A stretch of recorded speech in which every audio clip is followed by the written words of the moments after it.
ஹalleluya! நம்முடைய ஆண்டவராகிய இயேசுவின் நாமத்திலே உங்களுக்கு வாழ்த்துக்கள். Good morning. பொழுது விடிஞ்சிருச்சுங்க. எழுந்தீங்களா?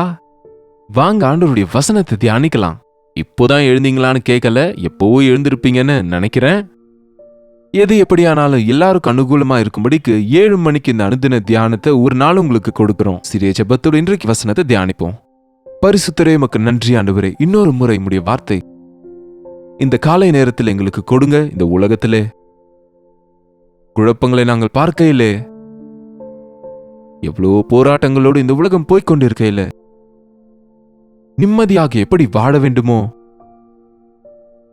எப்படி உமக்காக நாங்க வாழ வேண்டும் என்று கற்றுக்கொள்ளும்படி உம்முடைய ஆவியானவரால் எங்களை உணர்த்தி, எங்களை நடத்தி, எங்க வாழ்க்கையில சரி செய்யும்படிக்கு கிறிஸ்துவின் நாமத்தில் ஜெபிக்கிறோம் நல்ல பிதாவே, ஆமென்.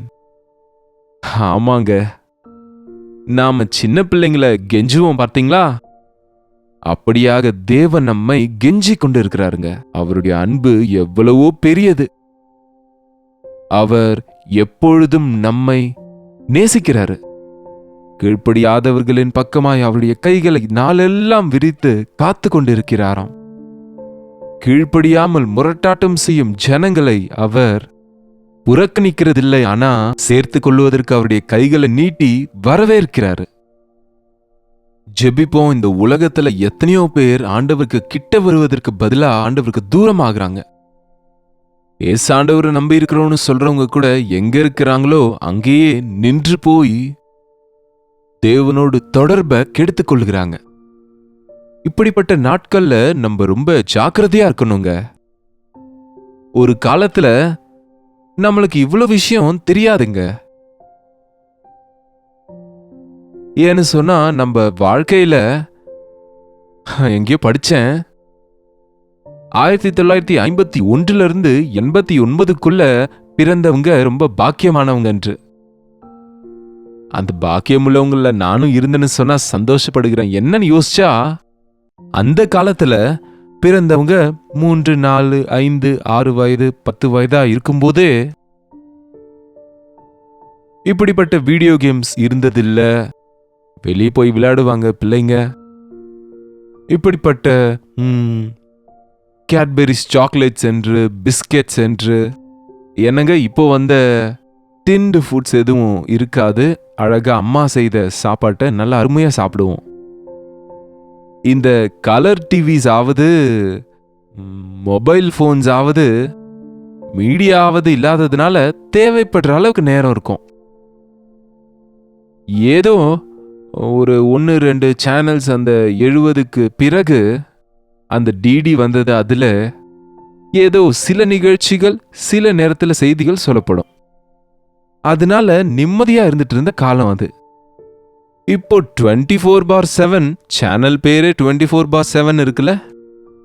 எப்போ பார்த்தாலும் இந்த செய்திகள்ல உலகத்துல இருக்கிற செய்தி எல்லாம் கேட்கிறோம். அந்த ஃபேஷன் ஷோஸும், லேட்டஸ்ட் நியூஸும், அந்த அலங்கோலங்களும், அந்த அட்வர்டைஸ்மெண்ட்ஸும், இது எல்லாவற்றின் மூலம் நம்முடைய மனது பாழாகிறது.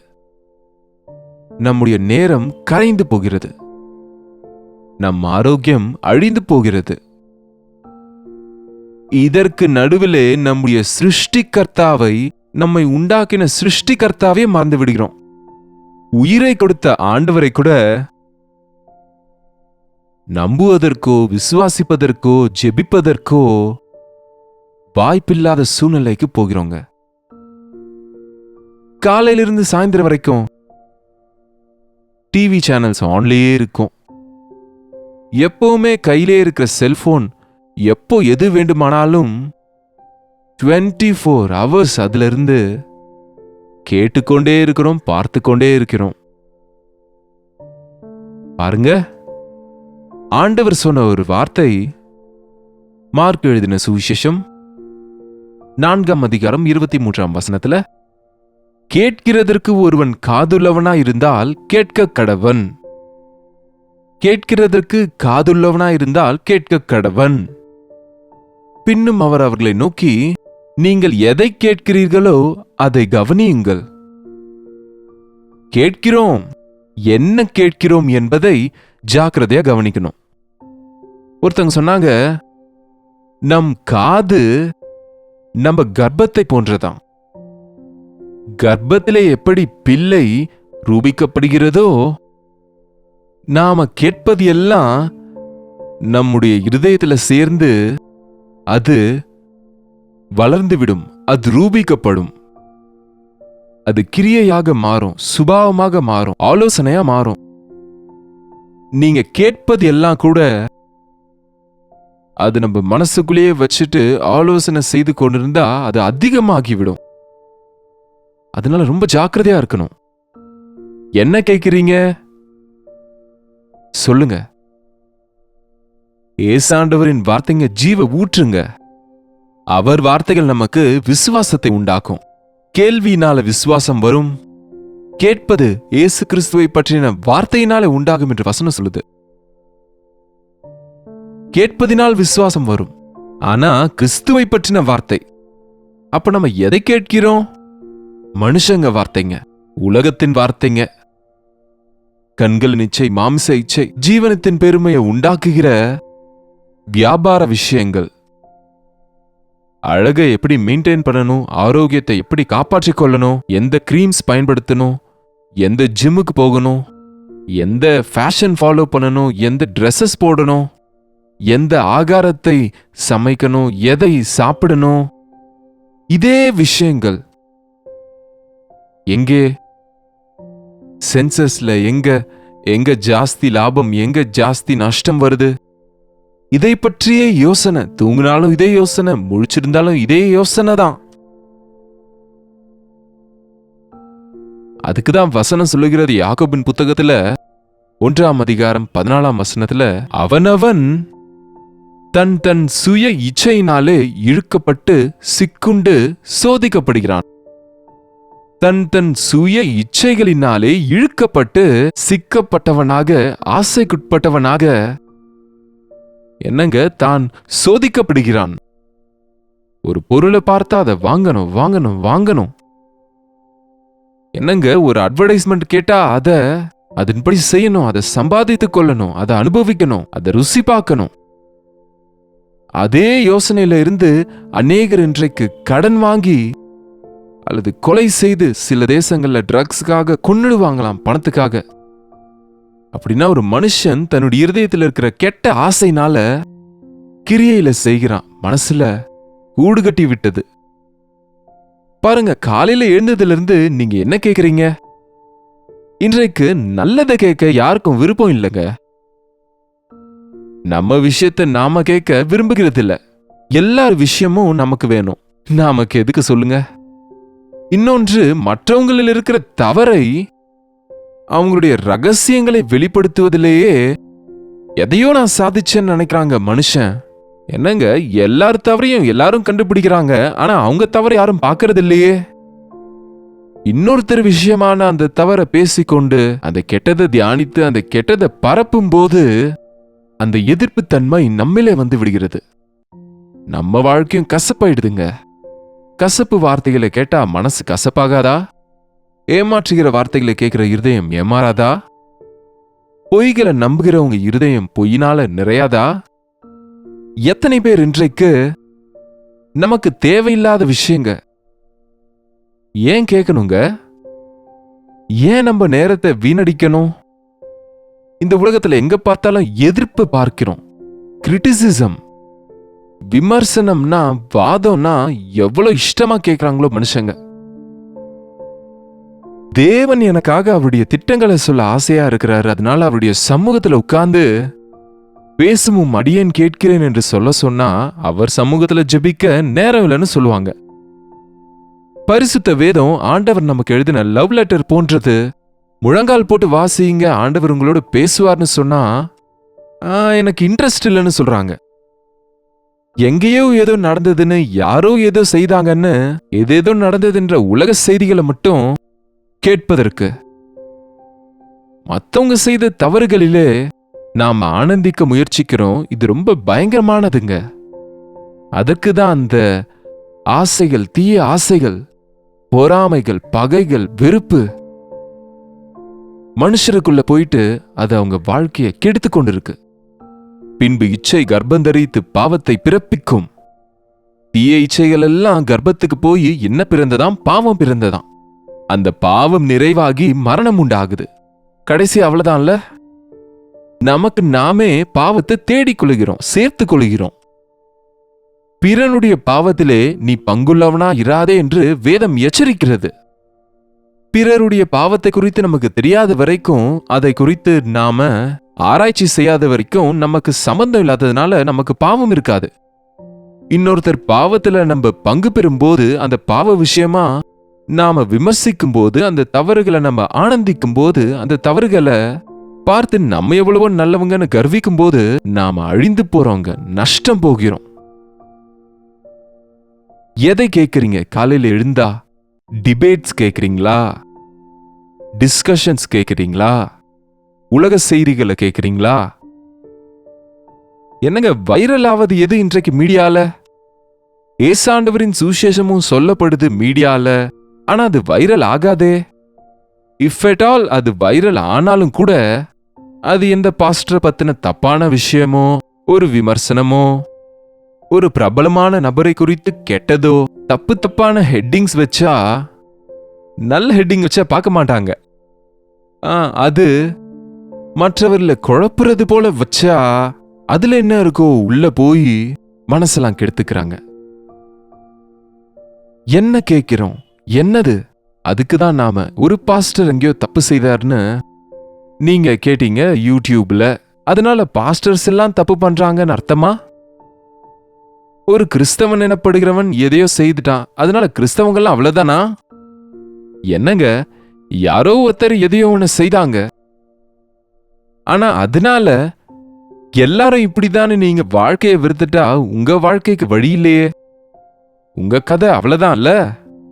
மற்றவங்களை விரல் காட்டுவதற்கு முன்பு நம்மை நாம பார்த்து கொண்டா அது எவ்வளவு நல்லதுங்க. மற்றவங்க ரகசியங்களை பார்க்கணுன்ற மனசு அசுத்த ஆவிது, கெட்ட ஆவிது, சாத்தானது. மற்றவங்க தவறுகளை கண்டுபிடிப்பது நம்ம வேலை இல்லைங்க. தேவனுடைய முக வெளிச்சத்துல நம்ம நிலைமையை நம்ம அறிந்து கொள்ள வேண்டியது ரொம்ப முக்கியங்க. எதை கேட்கறீங்கன்னு ஜாக்கிரதையா கவனிங்க. காலையிலிருந்து சாயந்தரம் வரைக்கும் மனுஷங்க வார்த்தைகளை கேட்கிறோம், அட்வர்டைஸ்மெண்ட்ஸ் கேட்கிறோம். இதை வாங்குங்க, அதை வாங்குங்க, buy one get one free, எனக்கு 50% டிஸ்கவுண்ட், 70% டிஸ்கவுண்ட். இப்படிப்பட்ட அட்வர்டைஸ்மெண்ட்ஸ் பார்த்து அதை எப்படியாவது வாங்கி தீரணும்னு அதற்காக பிரயாசப்படுகிறோமே தவிர, கடன் செய்கிறோம், கிரெடிட் கார்ட்ஸ் பயன்படுத்துறோம், அனாவசியம் இல்லாததை வாங்கி வீட்டை நிரப்புறோமே தவிர நிம்மதி இல்லாதவங்களாக கடைசியில் இருந்து விடுகிறோம். என்ன கேட்கிறோம்? கவர்ச்சியான வார்த்தைகளை கேட்பதற்கு, லாபத்தை கொண்டு வருகிற வார்த்தையை கேட்கதான் மனுஷன் ஆவலா இருக்கிறான். ஆனா ஒரு விஷயத்தை ஞாபகம் வச்சுக்கோங்க, அது நாம கேட்டுட்டு நான் அவ்வளவுதான் கேட்டேன் அவ்வளவுதான் சொல்லலாம். நீங்க கேட்டது கரெக்டா உங்க இருதயத்துக்குள்ள போய் சேரும். அது உங்களுக்குள்ள அந்த பாவம் கர்ப்பம் தரிக்கும்னா அது நாளுக்கு நாள் வளரும். அந்த கேட்ட வார்த்தைகளுடைய தாக்கம் உங்களுக்குள்ள அந்த கசப்பு வளர்ந்து கசப்பான வேறு ஏதாவது முளைத்து என்று எழுதியிருக்கு பாருங்க ஏசாவை குறித்து. வேறு அது இருக்குன்னா அது முளைக்குங்க. உடனே காணப்படாம இருக்கலாம். ஏதாவது ஒரு மூலையில ஒரு வேர் இருக்குன்னா அது ஏதோ ஒரு நாள் முளைத்து வெளியே வருங்க. அதனுடைய கனிகள் பயங்கரமான கசப்பு. இன்றைக்கு நம்ம எந்த ஆசைகள், எந்த இச்சைகளை நிறைவேற்றிக் கொள்ள முயற்சி செய்கிறோம், கேட்கிறோம் என்று கவனிக்கணும். நீங்கள் எதை கேட்கிறீர்கள் என்று கவனியுங்கள் என்று ஆண்டவர் சொன்ன வார்த்தையை நான் உங்களுக்கு இன்னைக்கு சொல்றேன். இன்றைக்கு சாயங்காலம் வரைக்கும் நீங்க கேட்க போறீங்க. எதை கேட்க போறீங்க? ஜாக்கிரதையா கவனிங்க. நாங்க என்ன செய்யணுங்கன்னு சொன்னா, ஆஃப் பண்ணுங்க டிவியை, டர்ன் ஆஃப் பண்ணுங்க உங்க செல்போனை, ஸ்விட்ச் ஆஃப் பண்ணுங்க. ஒருவேளை நீங்க இருக்கிற ஆபீஸ்ல அப்படிப்பட்ட வாதங்கள் அதிகரிச்சா வெளியே வாங்க. பரியாசக்காரர் உட்காரும் இடத்துல உட்காராமல், துன்மார்க்குடைய ஆலோசனையின்படி நடவாமல், பாவிகளின் வழியில நிக்காமல் போய்விடு. நீ ஒரு மூளைக்கு போயிட்டு தேவ வார்த்தைகளை கேட்கும்படி பைபிள் எடுத்து படிச்சு பாருங்க. உன் மனசு நிம்மதியா இருக்கும். அவங்க வார்த்தைகளை கேட்டதுல இருந்து என் மனசு ஒரு மாதிரி ஆயிடுச்சு, இவங்க வார்த்தைகளை கேட்டதுல இருந்து எனக்கு பயம் பிடிச்சிருச்சு, எனக்கு அதை பார்த்ததுல இருந்து ஆசை பிடிச்சிருச்சு என்று இன்றைக்கு அநேகம் பேர் அந்த தீய இச்சைகளினால நிறைந்து பாவத்தை கர்ப்பம் தரிக்கிறோம். அதனால பயங்கரமான மரணத்துக்கு ஆளாகிறோம். ஏசாண்டவரின் வார்த்தைகள் ஜீவனுள்ள வார்த்தைகள்.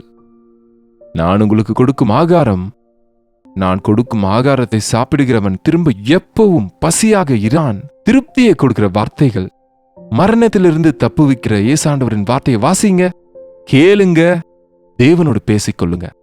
ஜெபிப்போம். பரிசுத்தரை அன்புள்ள தகப்பனே, இன்னொரு முறை ஆண்டவரே இந்த காலை நேரத்துல உங்களுடைய சந்நிதியில கூடியிருக்கிறோம் அப்பா. உலகம் எல்லாம் சத்தங்களின் உலகமா இருக்கு. எங்க பார்த்தாலும், இந்த உலகத்துல எங்க பார்த்தாலும் எல்லாமே அநேக அறிவிப்புகளும் நியூஸஸும் பார்க்கிறோம் ஆண்டவரே. எவ்வளவோ கலக்கத்தை பார்க்கிறோம். எத்தனையோ மனிதர் எத்தனையோ விதங்களிலே ஒருவருக்கொருவர் தீங்கு செய்வதை பார்க்கிறோம். ஒருவருக்கொருவர் விமர்சிக்கிறத கேட்கிறோம். இப்படிப்பட்ட விமர்சனங்களோடு, இப்படிப்பட்ட கசப்பான வார்த்தைகளோடு, நெகட்டிவிட்டியால நாங்களும் நிறைந்து போகாதபடிக்கு எங்கள் இருதயத்திலே ஆண்டவரே உம்முடைய வார்த்தைகளை பத்திரப்படுத்த எங்களுக்கு உதவி செய்யுங்கப்பா. கேட்பதற்கு காதுள்ளவன் கேட்பானாக என்றீரே. இப்படிப்பட்ட சூழ்நிலையிலும் ஆண்டவரே, என் ஆண்டவரின் வார்த்தைகளை நான் கேட்கணும் என்று கேட்பதற்கு ஆண்டவரே, கேட்கிற காதுகளையும் உணர்கிற இருதயத்தையும் எங்களுக்கு தாங்கப்பா. எங்க மனசாட்சியை காப்பாற்றிக் கொள்ள உதவி செய்யுங்கப்பா. உம்முடைய வார்த்தைகள் எங்களுக்கு நித்திய ஜீவனை கொடுக்கிறதுனால, சமாதான சந்தோஷத்தை கொடுக்கிறவைகள் ஆதலால், உமக்கு விரோதமாய் பாவம் செய்யாதபடிக்கு எங்க இருதயத்தில் உங்க வார்த்தைகளை வைத்துக் கொள்ளவும், நாங்க வாயை திறந்தா உலக வார்த்தைகள் அல்ல, இயேசுவின் வார்த்தைகள் பேசும்படி, அன்பு நிறைந்த, கிருபை நிறைந்த, உப்பு போடப்பட்ட வார்த்தைகளா எங்க வார்த்தைகள் இருக்கும்படிக்கு உதவி செய்யும்படிக்கு கிறிஸ்துவின் நாமத்தில் ஜெபிக்கிறோம் நல்ல பிதாவே, ஆமென். நம்முடைய பிதாவாகிய தேவனுடைய அன்பும், குமாரனாகிய இயேசு கிறிஸ்துவனுடைய கிருபையும், பரிசுத்த ஆவியானவருடைய அந்யோன்யமும் ஐக்கியமும் கூடி வந்திருக்கிற அனைவருக்கும் இப்பொழுதும் சதா காலமும் துணையாயிருப்பதாக, ஆமென். தேவனுக்கு ஸ்தோத்திரம். நீங்க எங்க இருந்து பாக்குறீங்க என்ற பெயரையும் ஊரையும் கமெண்ட் செக்ஷன்ல டைப் பண்ணுங்க. உங்களுடைய ஜெப விண்ணப்பங்களுக்கும் பாரங்களுக்கும் நீங்க எங்களுக்கு 8939801234 என்ற நம்பருக்கு ஒரு டெக்ஸ்ட் அல்லது வாய்ஸ் மெசேஜ் மூலமா வாட்ஸ்அப் பண்ணுங்க. உங்களுக்காக ஜெபிப்போம். நீங்களும் ஜெபிங்க. கர்த்தர் நிச்சயமா பெரிய காரியங்களை நம்மளுடைய வாழ்க்கையில செய்ய ஆவலாக இருக்கிறாரு. அதே போல உங்க பிரைஸ் ரிப்போர்ட்ஸ் எங்களுக்கு நீங்க அனுப்புங்க. கர்த்தரை நம்ம சேர்ந்து துதிப்போம். நம்ம மனசாட்சியை காத்துக்கொள்ளுவோம். நம்ம தேவ வார்த்தைகளால இருதயத்தை நிரப்புவோம். அவருடைய வருகைக்காக காத்திருக்கிறவங்களாக விழித்திருந்து ஜெபிக்கிறத கற்றுக்கொள்ளுவோம். கர்த்தருக்கு சித்தமா இருந்தா நாளைக்கு இதே நேரத்தில் அனுதின தியான நிகழ்ச்சியில கர்த்தருடைய வார்த்தையோடு மீண்டும் உங்களை சந்திக்கிற அதுவரை கர்த்தருடைய கிருபை உங்களுக்கு துணையாயிருப்பதாக.